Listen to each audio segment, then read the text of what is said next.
Welcome to the Scariest Things podcast, your gateway to the trends and tropes of the horror genre. This is episode 182, Horror on the High Seas. Avast ye! Avast ye, mateys. Horror on the high seas. We're taking to the oceans and the seas to bring you scary in the saltwater. I am Liz Williams, and I'm joined by... Mike Campbell. And Eric Lee. Yeah. You don't have to be a pirate to be scary, but you got to be... You're not going to be in a lake. You're not going to be in a river. You're not going to be in a tributary. You got to. And we decided very distinctly. We're not talking about fresh water. We're talking about saltwater horror. Yep. Not necessarily saltwater creatures, just saltwater horror. Oh, sure. No, there are some thrillers on the high seas that have nothing to do with sea monsters, but sea monsters make up a good portion of this, or it could be. We'll see if Mike goes shark on all of his selections here. I have one shark. No sharks. Okay. Zero sharks. So Eric, out of your list of 400, was it 400? No. 40. I have actually 40. Actually, 40. More than that. It's 52. Okay, more than 40, less than 400. Yeah. Out of your list of 52 of the best high seas horror films, which of those, or how many of those, do not involve sea creatures? Would you say 20? Just a while. All right. So, gosh, almost half. Mm-hmm. Wow. All right. I'm looking at this. I thought you were going to say like 2. Yeah. That's okay. Oh, no. My other 2 out of 3 for me have no creatures. Yeah, I guess. Or, it also depends on whether you think ghosts are creatures. No. Okay. Or contagions are creatures. Okay. I don't want to break it down that far. Yep. That's a little bit too much. All right, since you're the closest to this subject, in that you grew up in Corvallis and your parents are fisheries biologists, freshwater fisheries biologists, what is the draw to? And you have a dead list of 52 of the best high seas horror films. Why should the average listener go out of their way to scour the depths of Tubi and look for high seas horror? I think that this is when you talk about a location, being stuck out at sea is an alligator brain, to use a freshwater critter. Yeah. Something that just scares a lot of people. Just the fact of being out in the middle of the ocean and not being able to see land. And that is called Thalassophobia. Okay. Thalassophobia. Yeah. My personal fear can't see the bottom of the pool. Yes. That is for me. Like, I love snorkeling and diving and that kind of stuff, but I get really uneasy when I cannot see the bottom of whatever I'm swimming in. Right. Because here there be monsters. I mean, that is a classic thing, and it's also, if you're out, it's like the ocean is not our natural environment. There's, in addition to getting eaten, drowning is a serious, like being left abandoned at sea, like, and whether it's you've been attacked by somebody or you've just been forgotten and you're wrecked, and it's like, and not a horror movie, but like Life of Pi. And you're floating on a raft of stuff out there. It's like, that's a terrible situation to be in. So, and it's, I think that the other thing is it's tumultuous. Uh-huh. That, you can go from placid, calm waters to raging ocean. And that's a problem. Yeah. But also, I mean, just the sharks. I mean, it's like, isn't that enough, Mike?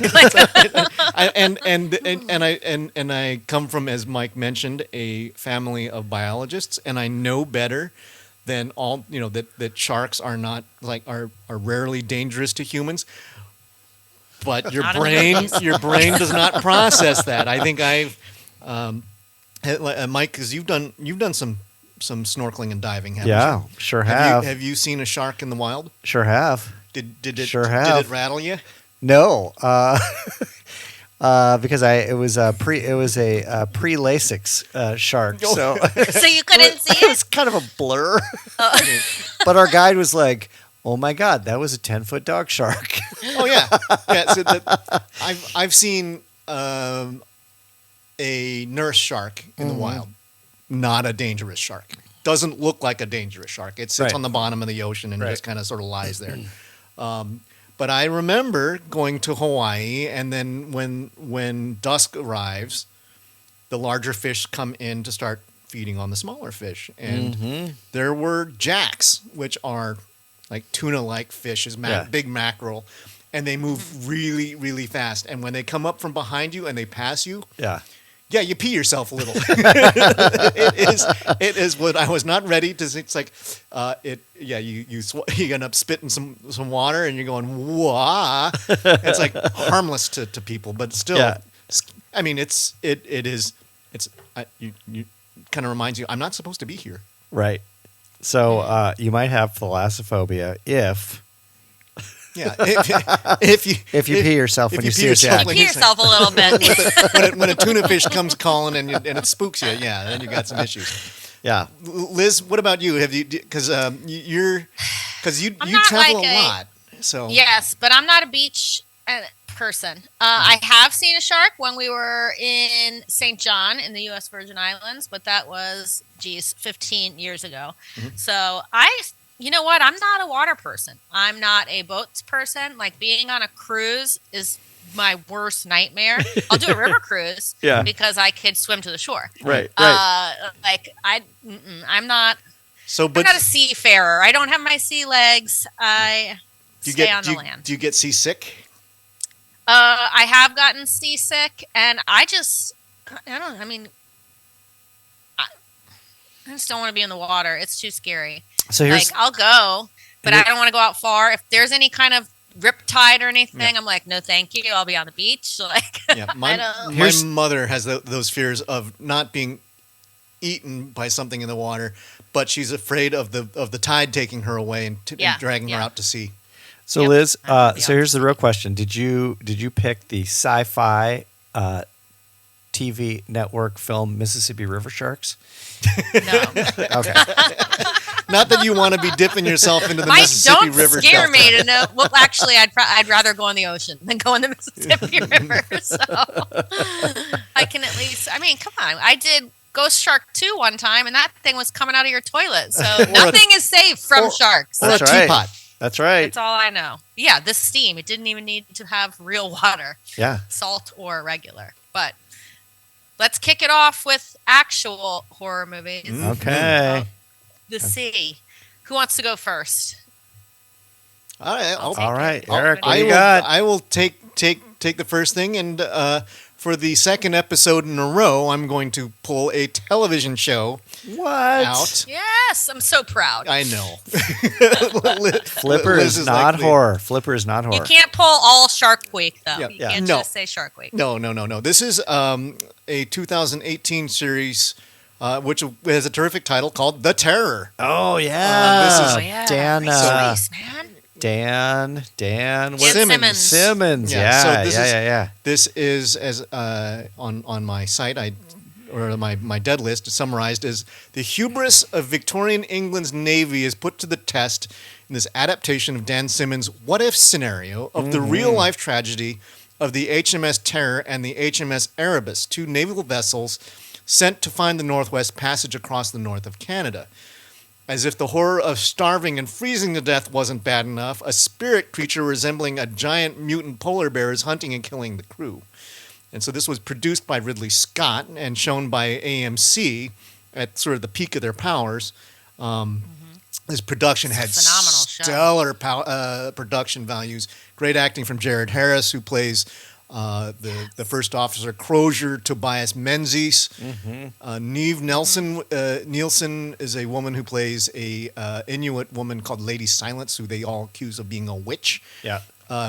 Kieran Hines, who is a Game of Thrones vet, famed British actor, plays Captain Franklin, who's foolhardy and makes a bunch of really terrible decisions. This is the kind of it's I think 8 episodes, and you see sort of because this is the height of the British Empire. This is like they thought these ships were indestructible. They were They were warships. They were armored for ice, but they made a bunch of bad decisions. They were banking on the addition of a steam engine, right, to help them propel themselves around, and the propeller came undone, and some guy had to go over the edge to try and unstick it, and then the ice freezes them in place, and they starve. And the reality was everybody. It's assumed that everybody died. right. There's some accounts of maybe some of them made it and actually got to land and intermixed with the Inuit populations. There is some speculation in the show that may have happened. And Lord knows there's no giant mutant polar bear out there, but it made for I think some great storytelling and the just sort of the life. I've seen a number of other movies that try and capture the age of sail. And they just don't get the feel of what it's like to be a crew, because it's a big crew. But when they all start, it's like cannibalization becomes a reality. It's like we're out of.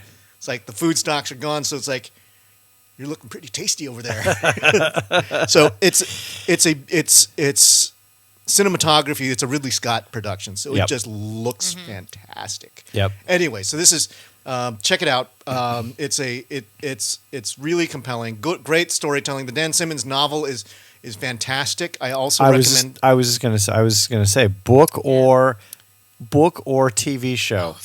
Both. I think I agree with Liz. They're both really good. I think the book the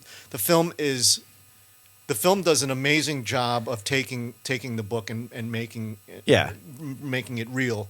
So my only complaint about Dan Simmons in both the terror and horror specific, he did a Sasquatchy one or a Yeti one too. Abominable. Yeah. He did Carrie and Comfort also as vampires. Oh yeah, that's right. He needs to carve about like 400 pages off his book. He's got a Michael. Cut that down by 20%. He can tighten it up. Dan Simmons has a bit of a Michael Crichton issue. I think that he does so much research, and he wants you to know how much research he's done. He's done that you end up having to go through. This is the life of a young midshipman. In the middle of the boat, and each of these people, he describes the heck out of them. Yeah. I think the nice thing about the show is it becomes show don't tell. Right. And so it spares you some of that. Yeah. True. Show me their life while you're telling me a plot point, and I don't need a whole chapter on the life of the midshipman. On how you make hardtack or how you make the engines go. Yeah, exactly. Yep. So Liz, what have you got? All right. I have also dubbed my picks Liz's Horror or Not on the High Seas. So I'm going to start with the least violent of my picks, and it is 2020's Breaking Surface. Oh, yes. And I reviewed this for Nightstream, and the plot is during a winter dive on a remote part of the coast of Norway, two sisters' lives fall into danger when a rockfall traps one of them on the bottom of the ocean floor, and a battle against time begins in the middle of the wilderness. This movie is not a traditional horror movie. There's no gore and there's no supernatural creature, but you will be on the edge of your seat and gasping for breath. It is white knuckle for sure. Yeah, it is really. It is a hell of a survival story, an emotional roller coaster, and I cried. And also, I was so claustrophobic. This is why I will never dive. Like, I'm not a diver. The amount, oh my gosh, you are white knuckling. You are digging your fingernails in your hand. You are uncomfortable watching it. It is so stressful. It's wonderful though, and it's gorgeous scenery. I mean, it is. You're in a Norwegian fjord. I was going to say, definitely do not dive in Norway. That's a bad also call. It's freezing. Cold. Cold. But you're right, Liz. This movie is shot so well. It is. Yeah, it's gorgeous. And part of me is like, did they just manage to find some really clear water, or did they kind of do the fakeroo? That's what the water looks like there. I'm sure some of it is, in a tank or in a pool or something. Because it has to be, because I don't know how else you could do it. But that is what the water looks like there. I've been now to Norway twice. I can attest to the gorgeous quality of the water. I've been on a boat in the fjord, but I'm not going to get off the boat. This was also remade last year. Right. But I didn't see it. But it's like go see the sea breaking surface. I think it's actually There's barely in English. any words. Yeah.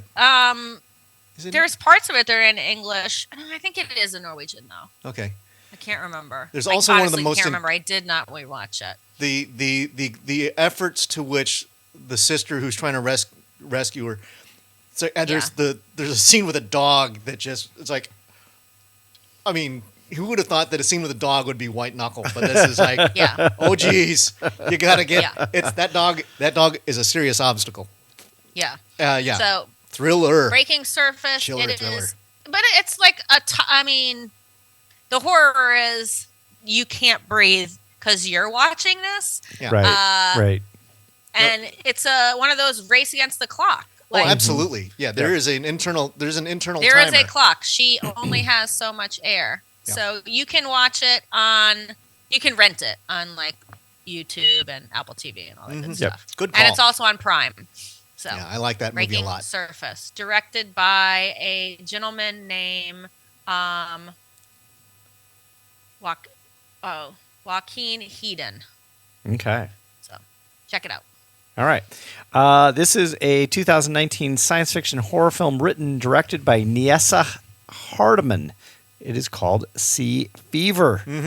David Fear of Rolling Stone, he said, amidst the claustrophobic compositions and shadowy hallways and the tick, tick, tick of the inevitable sickness, Sea Fever goes from being a monster movie to an eerily timed example of pandemic horror. Right before. Right before great. the pandemic. Yeah, it involves a young woman, Siobhan, who's an Irish PhD student studying deep water, deep sea behavioral patterns, and she purchases a place on a fishing trawler. She and the crew set out. Of course, she has red hair, which is apparently in maritime parlance. That is a no-no. And so they're immediately suspicious of her. But as they set off, the Irish Coast Guard alerts them of their planned destination, which apparently is rich in fish, but it's also an exclusion zone. But the ship's captain decides to take them out there for a large haul to keep the ship afloat, literally and figuratively, as she starts to experiment on larvae coming out of the ocean. Not larvae coming out of the ocean, as she's experimenting on fish and fauna coming out of the ocean. She discovers larva. And the larva quickly starts to infect the entire parasites crew. And much like the Terror, much like a lot of these, in a confined, cramped space. This is sort of like it's really kind of a combination of it's kind of a mashup remix of The Thing and Alien. Because you're stuck on a boat, you're in the middle of time and space, and everybody is suspect, and everybody begins to turn against each other. But the way in which they turn each other is really shocking and really gross and really gnarly. Wow. Apparently, the main character, Freya, was Toni Collette was originally cast as Freya, but then she had some scheduling conflicts and she couldn't do it. That would have been great. So they brought her in to do it. She did a great job. They brought Connie Nielsen in to do it, and she did a really great job. And then the other woman, whose name I'm going to totally blank on, she played in the remake of, not the remake, the 2020, was that 2022 Texas Chainsaw? She played Sally in the 2022 Texas Chainsaw, the old woman. She is also in this film as a grizzled, crew member of this boat. Yeah, she's essentially the den mother of the boat. She's the den mother of the boat. Yeah, I hadn't heard of it. Never came across it in any of the festivals that we've been trafficking over the last couple of years. I was kind of surprised. Where'd you see it? Saw it on Tubi because it's free. Yep. It's free. Yeah, you can actually find it Yeah. pretty much. I think Robert every which way was the first one to encounter it on for us. He did so. Yeah. It's his review that's up. Yep, I Robert think- did do a review. Yeah, so read Robert's review. Go check it out. It is a really good film. It's surprisingly really good for really a pretty small budget Yeah. film. It's really impressive looking. It's very, very effective, and I was surprised what they did with it. I think the thing that impressed me the most was sort of the moral quandaries because it was like there was a fishing vessel that was desperate to try and meet its quota, and then on its way back, once people started getting infected, which was highly disturbing. Yeah. It was a quarantine situation where it's like, please save us. And it's like, no, you have to stay off the coast because we don't know what you've got, which is the alien thing. Yep. Kind of situation. If you remember, like Ripley saying, "No, Yeah. you can't come back on the ship." It's like, but he's got this thing attached to his face. You can't come in. It's like override. Yep, That kind of a Yeah. thing. So it was.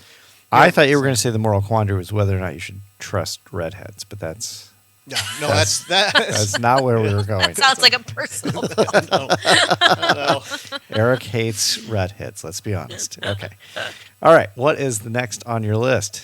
Redhead hater. I'm going with there's a movie that I don't think that or a subgenre within the horror on the high seas, which is a favorite of mine because I am a creature feature fan. Yep. But there was in the 80s there was a trio of movies that came out together. You had The Abyss, which was the big budget movie, and then you have Deep Star 6, and you also had Leviathan. They were all a lot of fun, and they all featured great monsters and all this. Not a trio, a quintet. So there's more. So what else came out? Leviathan, Lords of the Deep, The Evil Below, The Abyss, The Rift, Deep Star 6. Okay. So Yeah. there's more than that. But and they all But let's talk about Deep Blue Sea. I feel like that's where Eric they were aligned all with us. released between 1989 and 1990. I've got to squeeze a couple more of these things into the dead list. Then. Yeah. But what I'm shooting for is a movie that sort of brought up all of those kinds of feels, but with a superior technical look. Oh. And probably, and in some cases, a just underwater 2020. Yeah. Caveat here. You're right. It's like just a rebooting of those kinds of movies. It's an underwater station which has a catastrophe and tied to monsters. But caveat here: there's no character development or story arcs to be found here. But you don't need it. No, you don't need it. What you do get is a pulse-pounding roller coaster of an action film. And it stars, of all people, Kristen Stewart, Mike's favorite from the Twilight Saga. And she proves that she can Renée pilot. May's mom. Yeah. Yes. But anyways, Stewart proves that she can pilot a big budget action movie. But unlike other movies like this thing was, or like other movies like Leviathan, like Deep Star 6, like the other ones that you mentioned, this thing was a box office bust. They sort of threw this out in February of 2020. I think Disney picked up Fox's catalog and they went, "Oh, you got this movie? We'll just throw it out in February and see if anybody watches it." Not many people did, but it looks fantastic. And it's got the best thing is it has the absolute best representation of Cthulhu that you will see in any movie. It is right. It's like it is and sorry, spoiler alert, but it was a jaw dropper. I was like, cool I did not expect that. And the monsters were great. And the thing was that the characters acted with reasonable discipline, that they weren't doing stupid stuff. But it was just like, you're in a bad way. You've got to walk across the bottom of the ocean in these deep sea suits and make it to the other side and not get eaten, and not really successful. But that's part of the fun, and it is popcorn eaten fun ride at the bottom of the ocean. Would you characterize it 100% as a Lovecraft film? No, Or- no. Yes. Well, I in the think end, so. at the end, you have to Sure, because sure. it's got Cthulhu in it. But in total Yeah. though. yeah, I think. Or do they just like So this goes back to a question that was brought up when I was at the H.P. Lovecraft Film Festival. There was a symposium on what is cosmic horror. Oh yeah, and so I was there for that. Yeah. and that was the question being, it's fear of the unknown. And this is definitely at the bottom of the ocean. Sure. And there's weird creatures out there. It's like it's a disaster situation, and you're sort of you're trying to hold it together, So and then you're claiming it in the name of H.P. Lovecraft. I think so. Okay, I think okay. it is. Yeah. If I say it's the best depiction you've ever seen of Cthulhu, Yeah. Yeah. You got it. All right. It's a good movie. There You're you go. right. It's a go to the theater, eat some popcorn, and just have yeah. a great Don't time. think too much. But it's Don't worry, you won't have to. There's, it's- yeah, and there's nothing it's- to think about. It's got a pretty decent body count. The monsters are cool. Yeah. It looks great. I agree. All right. I agree. Okay. For my next choice, Scott Thompson of IGN says this movie does for surfing what the Blair Witch Project did for camping. And this was a surprising favorite of mine. This is The Shallows. Yes. Oh, yeah. Starring Blake Lively. She was. I'm giving you guys and girls an excuse to watch Blake Lively in a bathing suit for an hour and a half and call it like research. You can spend an hour and a half a worth away. I'll do that. So, yeah, I mean, geez, who wouldn't? Okay, the plot synopsis is still reeling from the loss of her mother. Medical student Nancy Adams travels to a secluded beach for some much-needed solace. Despite the danger of surfing alone, she decides to soak up the sun and hit the waves. Suddenly, a great white shark attacks, forcing her to swim to a giant rock for safety. She's left injured and stranded only 200 yards from shore, and the frightened young woman must fight for her life as the deadly predator circles her in its feeding ground. So this is a shark thriller. Yeah. And it's a one-woman show. It's Blake Lively taking on this shark and saying, like, not today, shark. I'm going to get back. She can see the shore. She's so close, but every time she tries to go, the shark comes, and so it's her and her ingenuity And a seagull. buoy and a seagull named Steven against the shark. And spoiler alert, they win. But it's got some great special effects. It's a lot of fun. It looks gorgeous because even though it takes place in Mexico, they shot it in Australia. Oh So yeah. it's I was just going to beautiful ask. scenery, I was and it's gonna Blake ask. Lively Yep. in a bathing suit. And there's So, some geez. some really incredible drone footage too. Yep. I assume Yeah. it's drone footage. Yeah. Yeah, I would imagine. Well, and it's the image of the shark in the water, sort of circling around. Or one of the best things was when the surfers and you see the shadow of the shark in the waves. Yes. Oh, Right. that was so in cool. the waves, yeah. Now, I feel like I am not the only one that is surprised at how good this movie was, because you think like this is going to be really stupid, but gosh, she's a great actress in this. You really are rooting for her. She does a fantastic job, and it's a lot of fun to watch. And I just love it. I constantly will recommend it. It won a People's Choice Award for the favorite thriller of 2017 and a Teen Choice Award. Teen Blake Choice Lively Award. won one. So it's just it's a good time. Not every movie has to be serious or make you really think, and this one doesn't. The only thing I remember throwing me when I watched the film was the scale of the shark kept changing. Yeah, it's big. it's a like big-ass shark. it's like Yeah. oh it's small. It's like 10 feet long. Oh no, it's 40 feet long. No, it's like 50 it's feet like long. 20 Yeah. feet long. It's, Well, there might it's have been quite large. Here's the thing: is but- there might have been more than one shark. Out Oh, Eric standing up for Blake Lively. Yeah, there you go. All right. I mean, I think it's a great movie. And if Yes, you haven't yes seen to it, blondes, it's definitely no worth to checking redheads. out. I also I love the part where the reason why the shark is there Yeah. is because there's a dead whale floating out there. Right. Yes. Right. And which is like logic. Yeah. Okay. Yeah. It is logic. Yeah, It's yeah. not just like the shark sees Blake like- Lively yeah, and is like, it's I'm going to eat her. Like, Because she Right. looks extra tasty because Yeah. she's Blake Lively. right. She's Blake Lively. Right. She said that she wanted to make this movie after her husband Ryan Reynolds made Buried, where it was like a one-man show, and she saw how, that really challenged him, so she wanted to do it. And I was like, you know what? Go for it. She did great. A lovely couple. Yeah. And I loved it. I have this as of the shark movies that I have listed, this would be number 3. Woo. Nice. Wow. Okay. Yep. It's a good shark movie. It's a great shark about movie. the shark. Yeah. Like, it's an hour and a half long, and at least an hour and 10 minutes of it have shark in it. Yes. So. Yeah, they don't go unlike Jaws, you get a lot of shark. 5 minutes. Yeah.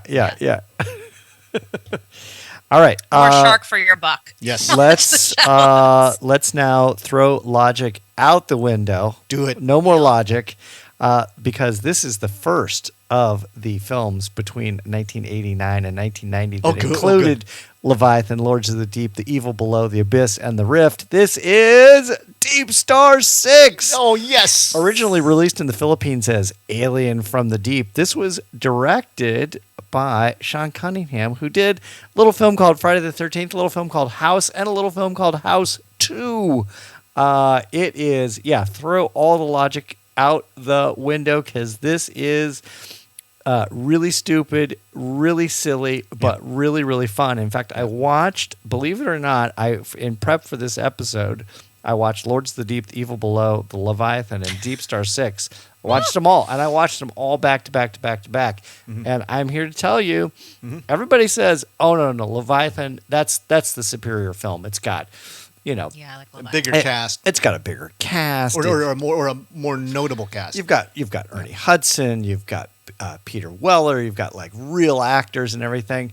But you know what? It's not as good, and the monster in Leviathan is superior. Is nowhere as good as the monster in Deep Star 6, which was done by Portland alum Chris Wallace. He was the initial project designer for the monster in Deep Star 6, but they, I guess, turned over the production designs at some point in the film and changed it ever so slightly. But this involves Deep Star 6 is an experimental deep sea naval facility crewed by 11 military and civilians, which is always a bad mix, because the military folks are always going to get uppity, and they're always going to try to have their own way, and that's the Abyss. That is, of course, what happens. They are in the process of setting up an underwater missile system, because that's what you do. You set up missile systems at the bottom of the ocean, sure. And as a part of this underwater nuclear missile colony, they discover a massive trench. The trench, of course, releases the monster, and the monster is somehow sucked up into Deep Star 6, and they are forced to fight off the monster. Interestingly, it takes a goddamn bit of time to get to the monster. Yeah. It's like 50 minutes before, and this is an hour and a half movie, right? So it's like a long time before you actually get to the monster. But that moment when you get there, when it breaches the hold and it gets the guy in the deep sea suit. Yeah. It is.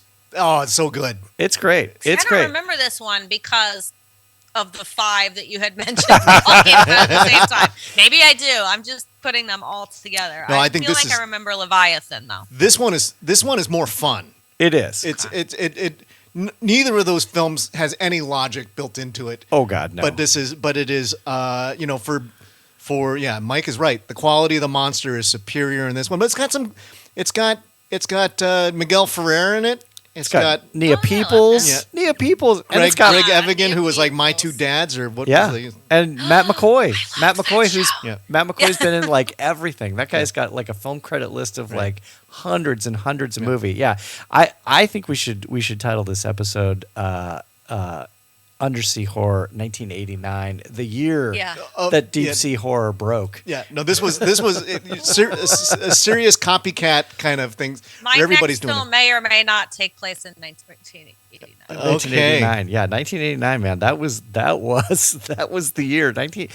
I don't know, and I was trying to think through, like, okay, Like what happened in 1989? right, like Did culturally, something- well, it was like Iran-Contra. It was like the tail end of the Reagan administration. It was like the tail end of the Cold War. It's like, what was happening that people would be so gosh darn obsessed with undersea adventure? Was like, maybe we just needed a replacement since we hadn't been to the moon for 30 years, and we needed something to like enhance the imagination. I don't know what it was. It should also be said that that movies that deal with a lot of water are very expensive. Right. So it's remarkable Yeah. that they all that they were all willing to jump into the pool and do these movies because it's expensive. Yep. So Exactly. all the more remarkable. And Yeah. and people, I mean, except for Liz, sort of remember these movies. Now that I'm looking at the cast, and I mean, I remember the poster. Yeah. Oh, the poster's great. But they all just kind of go together. Yeah, they do. It was just this. It was a mash. I remember the kind of- abyss was like the bubbles or something, and I was Yeah. like, I don't know. The Yeah. abyss was too like Well, woo-woo for me. and the abyss is not. It's a science fiction film. It's not a. It's Yeah, not a yeah. horror movie. There are aliens in it, and Michael Biehn is a bit of a crazy guy because Right. again you do the military and the Right. and the civilians. and Never a that. good mix. But and it's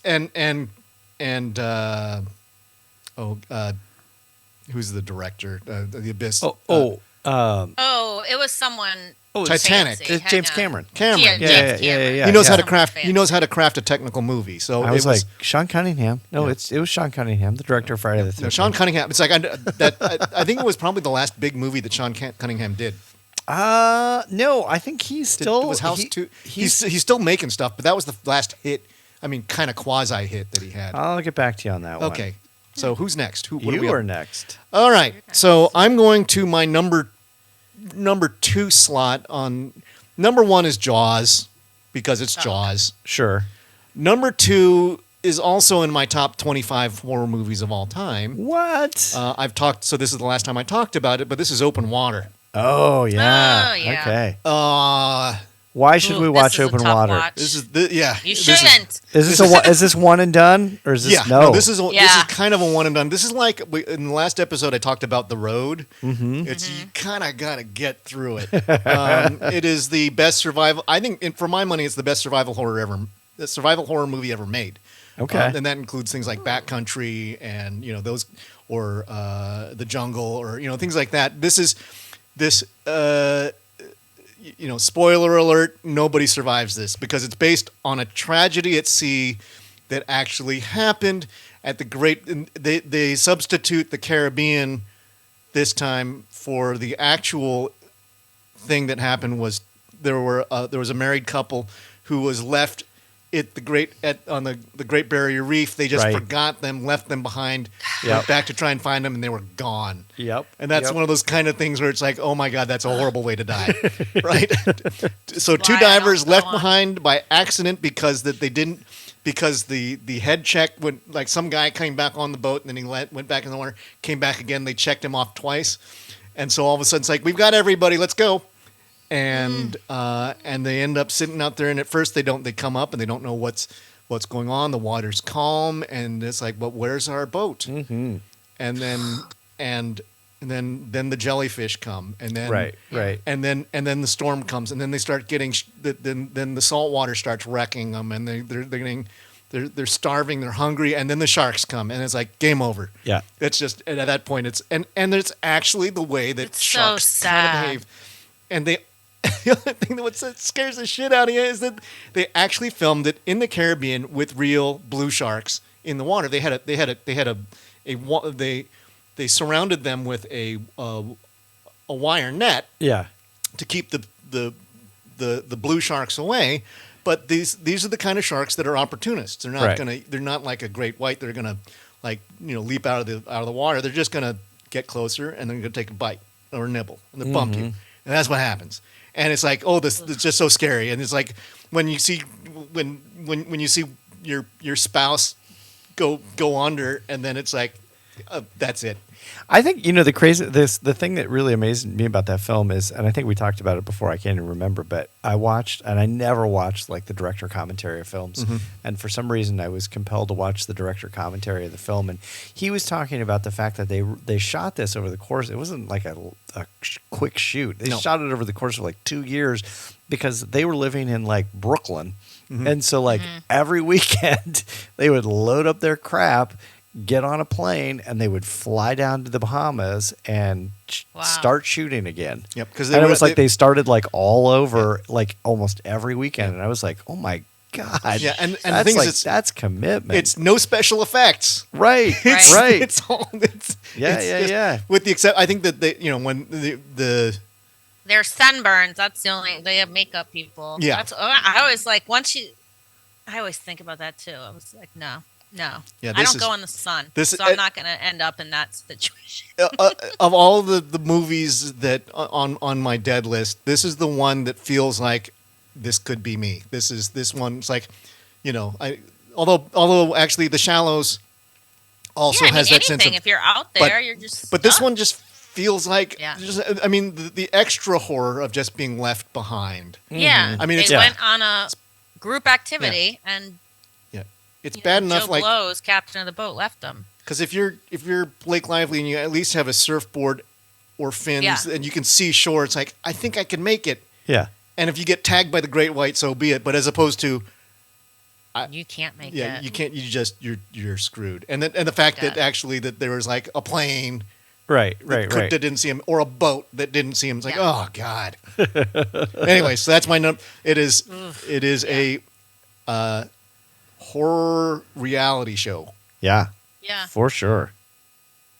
Okay, my number one choice is one of my favorite movies. This is definitely a little bit of a sexy thriller, and this is 1989's Dead Calm. Good call. My favorite movie on a boat. My number one favorite movie on a boat, and this stars Nicole Kidman, Sam Neill, and Billy Zane. Yeah. And the plot summary is Ray Ingram and her husband John struggle to overcome the sudden death of their young son.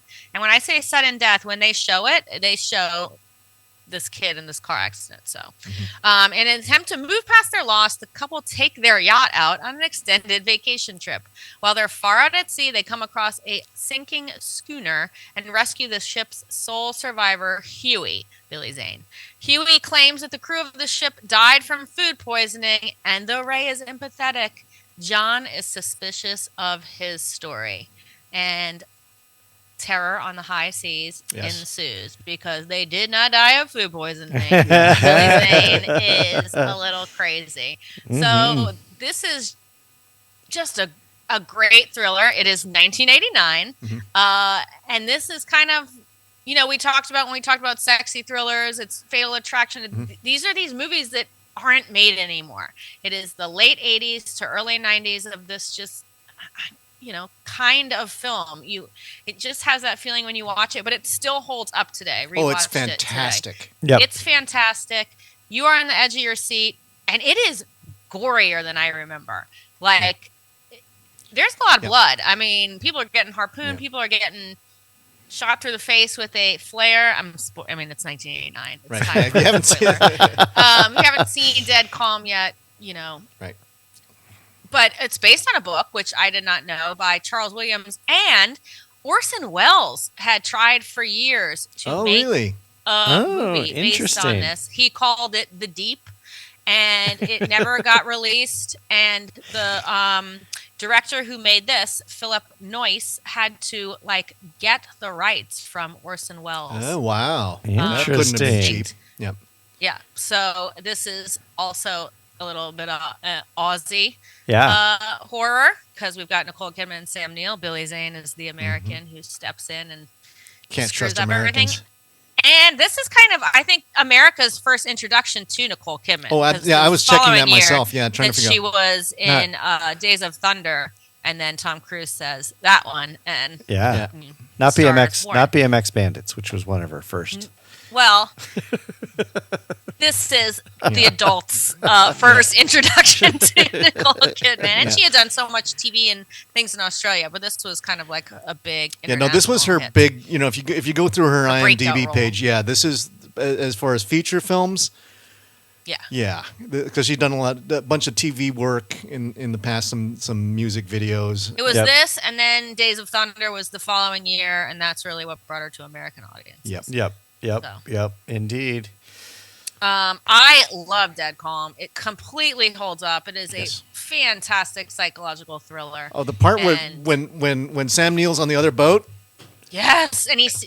It's like, and he finds out it's like, oh no! Oh no! And then I got to get back to my boat, and they have the dog on the boat. Like my favorite part is when she's like, "I'll show you. I'm throwing the keys away," and the dog jumps in to go like fetch the keys. And you're like, no, Billy Zane, But I love it. Dead Calm, best movie. Great call. That was number 6 on my list for the deep sea stuff on the ocean. All right. Since Liz classed it up, let's get it back into Bring it back down the gutter with a film. And I universally hate Leonard Maltin, and I hate his take on horror. But he gave this film 3 out of 4 stars, calling it fast, occasionally hilarious, gutter trash from the Roger Corman stable. This is originally released in Europe as Monster. This is Humanoids from the Deep, the 1980 American science fiction horror film.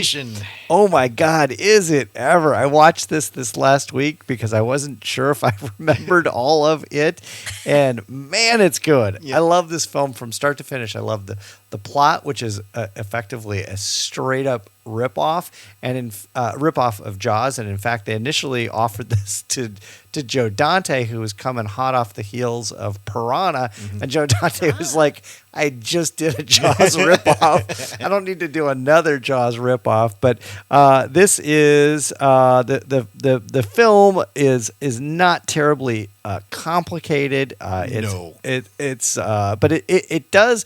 Here's the thing that's interesting about it. It does involve, it's got an interesting subtext involving Native Americans, Native American fishing rights, which is still very much, fast forward almost 40 years now, is still very much so it was somewhat prescient in that they were talking about these issues in the context of a sleazy exploitation film in 1980. But yes, you have Native American fishing rights. You obviously have casual misogyny and sexism by way of a lady biologist, trying to tell all of the fishermen in the local community of Noyo, California, what they can catch and what they can't catch. Meanwhile, the humanoids, the monsters, have been unleashed from the deep, and they are out to mate with the local female population. And if they're not out to mate with you, they are out to kill you. Those are the 2 choices you get. You get mating and killing. And in fact, Roger Corman. I can't believe Leonard Maltin gave it 3 stars. I'm shocked that he gave it 3 stars. Apparently, so the film is directed by a woman, Barbara Peters, and then also a uncredited Jimmy Murakami. Jimmy Murakami, who would go on to do the great sci-fi cult classic Battle Beyond the Stars. Apparently, when she turned in the first print to Roger Corman, he was like, yeah, all these sort of like bosomy sex scenes, they're kind of obscured and they're kind of blurred, and there's not quite enough there. And Get in there. So he turned it over to Murakami, who went like, he's like, I can do this. I can shoot what you want. I know what you want, Roger Corman. And so, of course, he did, making it the true exploitation classic that it is. I love the acting. I love the fact that Vic Morrow, who of course is the horrible dad in Bad News Bears, who hits his kid at the end of the film, and you go, God, that guy's a scumbag.